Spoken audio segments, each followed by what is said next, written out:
A 401k is a tool to help you prepare for retirement. When you put money into it, you pay less in taxes for that year, and your savings grow without being taxed right away. On top of that, many employers offer to match a portion of what you contribute, essentially giving you free money. For those with higher incomes, there's an opportunity to save even more. But regardless of how much you make, the key is to start saving in your 401k as early as possible and to consistently contribute. The earlier you begin and the more you save each year, the bigger your savings will be when you decide to retire. I'm Will, and I teach people about investing, personal finance, and money. I've walked the path you seek, and today I have several businesses and investments that provide me income every single month, meaning I never have to work another day in my life. If you plan on becoming financially free, be sure to subscribe to the channel and hit the like button if you find this video valuable. So let's get started. The first thing you need to do is maximize your contribution rate. When you start a new job, your employer often automatically sets you up with a 401k. And a lot of times, they'll just take 3% of your paycheck and put it in there. It's a good start, but honestly, 3% is not enough to live comfortably when you retire. Practically speaking, for many of us, 3% isn't going to cut it. So here is a cool tip to maximize your contribution rate over time. You see, every time you get a pay raise, try to save just 1% more. Your goal should be to hit that 20% savings mark from your paycheck, and that's a ticket to a comfortable retirement. The next strategy you use to get most of your plan is, don't miss out on the employer match. Most companies will match part of whatever you save. Think of it like this.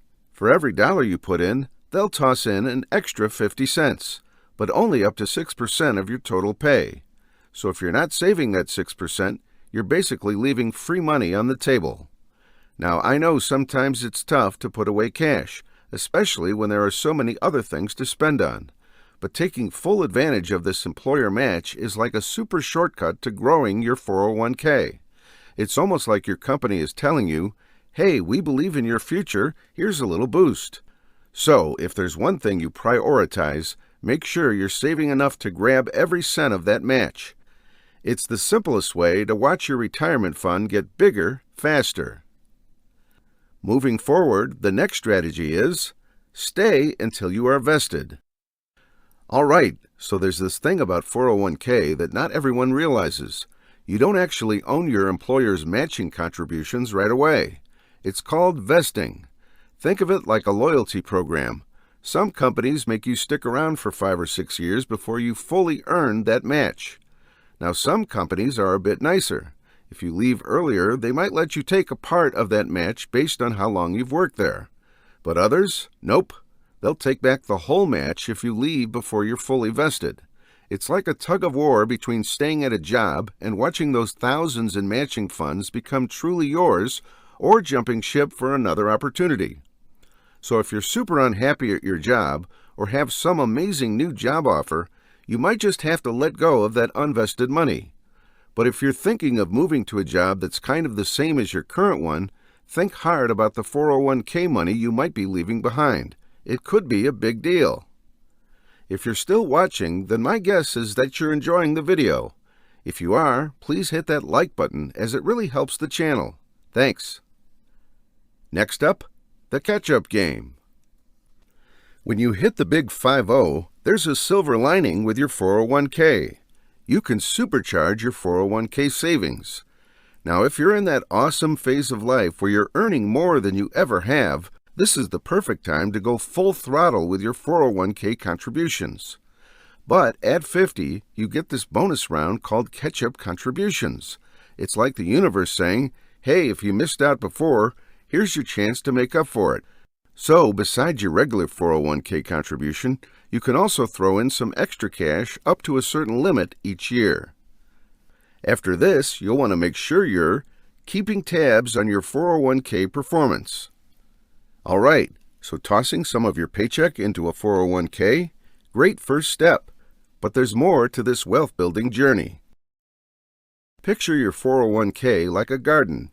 Just planting seeds, or in this case money, isn't enough. You need to check on them, water them, maybe even move them around a bit to make sure they grow the best they can. Your 401k investments are similar. You've got to have a mix, some low-risk stuff, some higher-risk stuff, all aiming to get you the best rewards. This mix is what we call a diversified portfolio. Now here's a pro tip. Don't just set it and forget it. Peek into your 401k garden every now and then. See which investments are blooming and which might be wilting. If you haven't done it in a while, now's the time. Remember, the goal is to make your money work for you, so give those investments a little checkup. In the same way, there is one other thing you need to have a close eye on, which is to watch out for sneaky fees. So you've got your 401k rolling, but did you know there's a sneaky side to it? Yep, I'm talking about fees. These little charges can nibble away at your savings over time, and while some of them are just part of the deal, others you've got a say in. Now, when it comes to mutual funds and ETFs, here's a handy tip. Always check out their expense ratios. That's just a fancy term for how much they charge to manage your money. The trick is to lean towards ones with lower expense ratios. Why? Because lower fees means more of your money stays with you, growing and working in your favor. So before diving into your 401k choices, keep an eye on those fees and make sure you're getting the most bang for your buck. Okay, after taking care of unnecessary fees, next thing you need to do is maximize your tax break. You know, there's a super cool thing about traditional 401k plans that's a bit like a magic trick. Ready? They let you delay paying income tax on the money you're stashing away for your golden years. That's right. And in 2023, you can put in up to $20,500 in there, which is a nice bump up from 2021's limit. If you're over 50, you can up your game and save up to $27,000. Now, if you're on the lower side of the income spectrum, like earning less than $34,000 as a solo player or up to $68,000 as a power couple, you've got an extra treat. You can claim this thing called the Saver's Tax Credit. Think of it like a thank you note from the tax world. It can give you up to $1,000 or $2,000 for couples back just for saving in your 401k. And here's a little heads up. Both the 401k limits and this special Saver's Credit usually get tweaked every year to keep up with the cost of living. So always keep an eye out for these updates. To sum up the whole discussion, life's a journey, and planning for your future, especially retirement, is crucial. Think of a 401k as your ticket to a comfortable retirement. The key isn't just to save, it's to be smart about it. Knowledge is power, and understanding how your 401k works can make a world of difference in your financial future. So keep saving, stay informed, and let's work towards a bright and secure future together. If you found this video helpful, why not check out this video next on 5 things you need to know about money before retirement?